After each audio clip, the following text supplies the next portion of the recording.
Tudo bem? Seja bem-vindo. Esse vídeo faz parte do projeto Trazendo Esperança e tem como objetivo levar você a conhecer um pouco mais sobre Jesus. Caso você não tenha participado do projeto, não tem problema. Continue assistindo e veja mais detalhes ao final desse vídeo. Jesus está vivo hoje e é importante que você conheça quem Ele é, o que Ele fez, onde Ele está e o que Ele quer de você. Certamente você pode pensar: tem tanta gente falando de Jesus hoje, tantas religiões, tantas vertentes, que a gente já nem sabe mais no que acreditar. É verdade, mas a minha proposta para você é apresentar Jesus nesse vídeo de forma bem didática, através de 8 verdades fundamentais sobre ele, extraídas diretamente do texto bíblico. E desta forma, lançar a base para que você mesmo possa conhecer o melhor no seu dia a dia. Meu nome é Ricardo Meneghelli e eu gostaria de guiar você por esses 8 pontos fundamentais. Vamos lá? A primeira coisa que precisamos saber a respeito de Jesus é que a sua história não começa com seu nascimento em Belém, naquele cenário típico das noites de Natal. Na verdade, é até difícil falar de um início da história de Jesus, porque ele é um ser eterno. No princípio era o Verbo estava com Deus, e o Verbo era Deus. Ele estava no princípio com Deus. Todas as coisas foram feitas por intermédio dele, e sem ele, nada do que existe teria sido feito. O apóstolo João, que escreve esse trecho, se refere a Jesus como o Verbo, a palavra eterna. E veja que impressionante. Esse mundo que vivemos teve o princípio. E desde esse princípio, Jesus já estava lá, porque todas as coisas foram feitas por ele. E quem era ele? Ele era Deus. Junto com o Pai e o Espírito Santo, Jesus era Deus.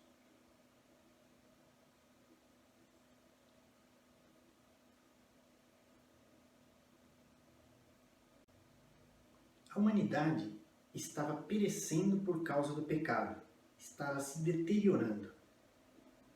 E Deus, o Pai eterno de Jesus, amou o mundo de tal maneira que enviou o seu Filho para salvar a humanidade do pecado. E o Verbo tornou-se homem. Ele veio ao mundo como um ser humano, para habitar e viver junto de nós. Veja o que a Bíblia diz. E o Verbo se fez homem e viveu entre nós. Vimos a sua glória como do unigênito vindo do Pai, cheio de graça e verdade. E também, Cristo Jesus, embora sendo Deus, não considerou que o ser igual a Deus era algo que devia apegar-se, mas esvaziou-se a si mesmo, vindo a ser servo, tornando-se semelhante aos homens, e sendo encontrado em forma humana, humilhou-se a si mesmo e foi obediente até a morte e morte de cruz. Durante toda a sua vida, Jesus foi perfeito. Jamais cometeu pecados, jamais mentiu, amou as pessoas, sacrificou-se por ela. Sua vida foi perfeita. E mais do que isso, toda a sua força, sua vontade, sua energia estavam dedicadas a fazer a vontade de Deus Pai. Ele viveu exclusivamente para agradar a Deus. Vamos olhar os textos. Ele não cometeu pecado, nem na sua boca se achou engano. Pois não temos um sumo sacerdote que não possa compadecer-se das nossas fraquezas, mas sim alguém que, como nós, passou por todo tipo de tentação, porém, sem pecado.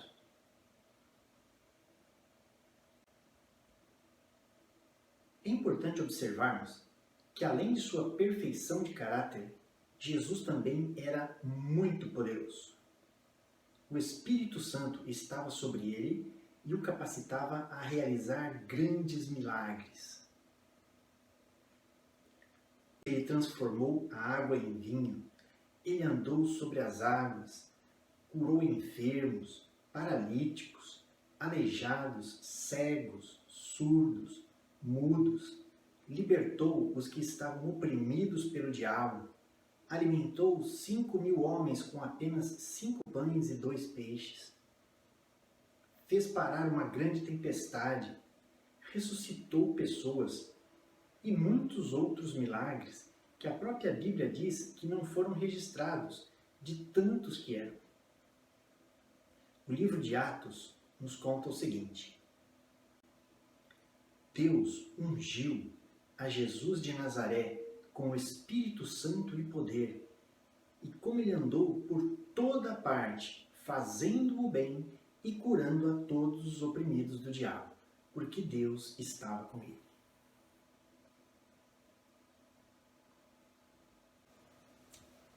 Agora chegamos a um ponto fundamental. De nada valeria Jesus ter sido perfeito e realizado tantos milagres se ele não cumprisse o objetivo final de sua vinda ao mundo. Como já vimos no início desse projeto, a humanidade está perecendo por causa do pecado e é incapaz de se salvar. Os pecados de cada um de nós ofendem a Deus, entristecem o seu coração, trazendo culpa e condenação sobre todos. O resultado do pecado é a morte, e essa morte tem assolado a humanidade desde a sua infância. Para trazer salvação, Deus enviou Jesus para receber a morte em nosso lugar e conceder vida eterna. É esse ponto que vamos abordar agora. Veja o que a Bíblia diz. Porque Deus tanto amou o mundo que deu o seu Filho unigênito para que todo aquele que nele crer não pereça, mas tenha a vida eterna. Pois Deus enviou o seu Filho ao mundo não para condenar o mundo, mas para que o mundo fosse salvo por meio dele. Mas Deus demonstra seu amor por nós. Cristo morreu em nosso favor quando ainda éramos pecadores.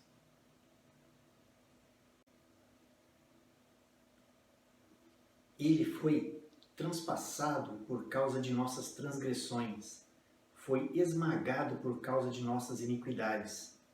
O castigo que nos trouxe paz estava sobre ele, e pelas suas feridas fomos curados. Todos nós, tal como ovelhas, nos desviávamos. Cada um de nós se voltou para o seu próprio caminho, e o Senhor fez cair sobre ele a iniquidade de todos nós.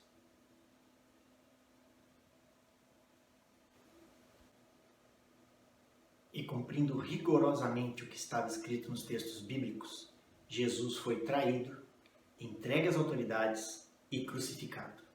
Na cruz, ele morreu e pagou o preço pelos pecados de toda a humanidade, inclusive os meus e os seus. E dessa forma, abriu as portas da vida eterna para que todos pudéssemos entrar. Mas esse não foi o fim. Na verdade, a morte de Jesus foi só o começo. Logo na manhã de domingo, ele ressuscitou e a pedra que estava tampando o seu túmulo foi rolada. O livro de Atos diz: Deus o ressuscitou, rompendo os grilhões da morte, pois não era possível que fosse retido por ela. E Jesus, então, apresentou-se vivo novamente. Ele ainda esteve com os seus discípulos por mais 40 dias e ensinou-lhe muitas coisas a respeito do reino de Deus. Depois desse período, quando já havia cumprido toda a sua missão nesse mundo, Jesus subiu aos céus e voltou para junto do Pai. Como está escrito no livro de Atos: tendo dito isso, foi elevado às alturas enquanto eles olhavam, e uma nuvem o encobriu à vista deles. E eles ficaram com os olhos fixos no céu enquanto ele subia. Por isso, Deus o exaltou à mais alta posição e lhe deu o nome que está acima de todo nome, para que ao nome de Jesus se dobre todo joelho no céu, na terra e debaixo da terra, e toda língua confesse que Jesus Cristo é o Senhor, para a glória de Deus Pai. Jesus recebeu toda a autoridade no céu e na terra, tem domínio sobre tudo. Ele está reinando, vivo, soberano. E tal como prometeu, onde se reunirem 2 ou 3 em seu nome, ele estará entre eles.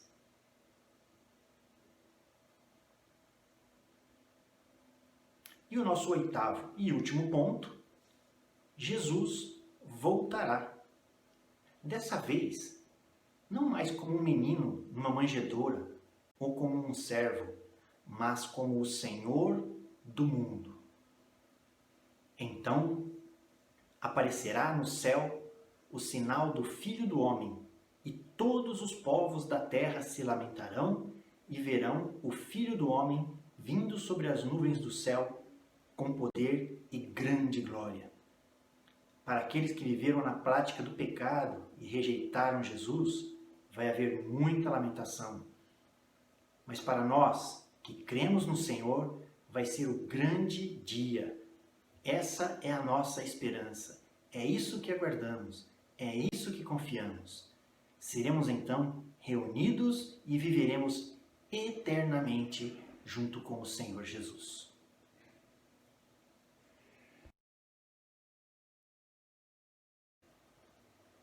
Espero que esse vídeo tenha ajudado você a conhecer um pouco mais de Jesus.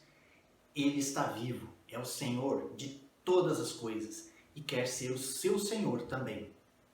Um grande abraço e que a paz do nosso Senhor Jesus inunde o seu coração. Muito obrigado.